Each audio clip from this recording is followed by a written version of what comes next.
Our story begins in the kingdom of Styles, ruled over by Siegfried, ancestor of Leif Erikson and Beowulf. News of Siegfried's brother, Orson the Great, ruler of the lands of the kingdom of Branford, great victory in a siege of Paris spread across the Viking land. At once, Siegfried, in his generosity, requested that Orson travel from the kingdom of Branford to the holy land of Styles to join Siegfried in celebration and bliss. Orson happily journeyed to the kingdom, where he joined his brother in holy celebration for 4 fortnights, drinking sweet wine and singing in laughter. Alas, when the time had come for Orson to return to his land, the kingdom of Branford, Siegfried proclaimed, "Serve it! Get me more wine!" Hear thee, hear thee.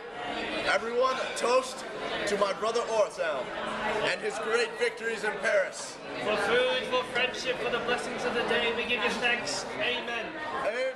Amen. While Orson was gone, Azerica, the messenger of Satan, descended upon the kingdom of Branford, smiting nearly every member of Orson's royal court. The demons plundered and terrorized. Orson was unable to enter his great house made of crafted marble and stone.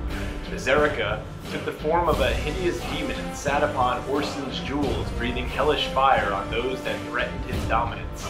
The beast filled the surrounding waters with every sea monster of the devil's creation. Attempts by Orson's greatest warriors to dethrone the demons were to no avail.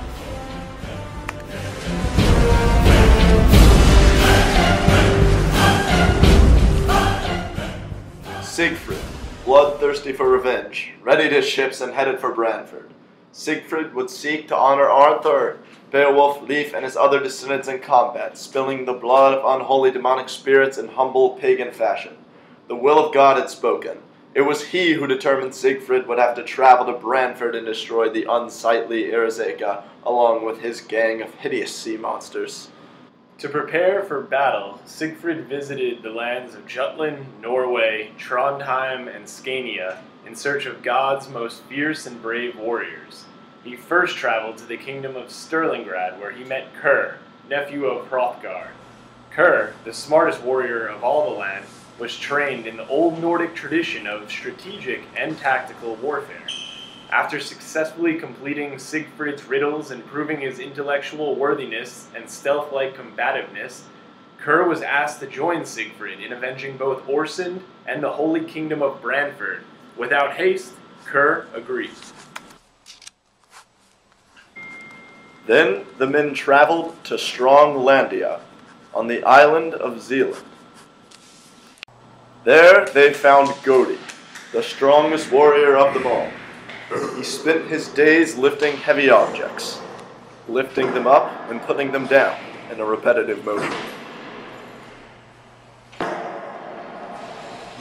After showcasing his strength, he too agreed to join the men on their conquest. The crew of ring givers made their preparations before setting sail for Branford. They loaded the ship with supplies to make the long voyage safely and soundly.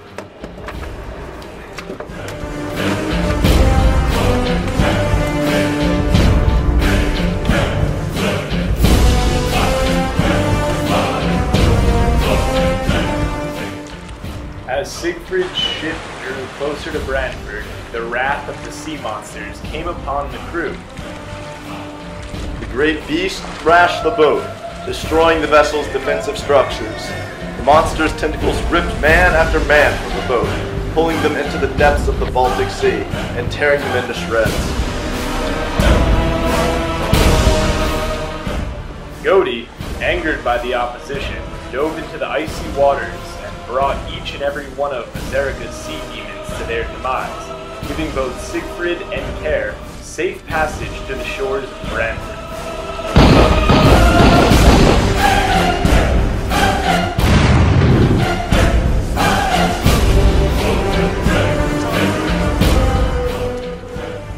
With the waters clear, the Vikings reached the shores of Branford safely.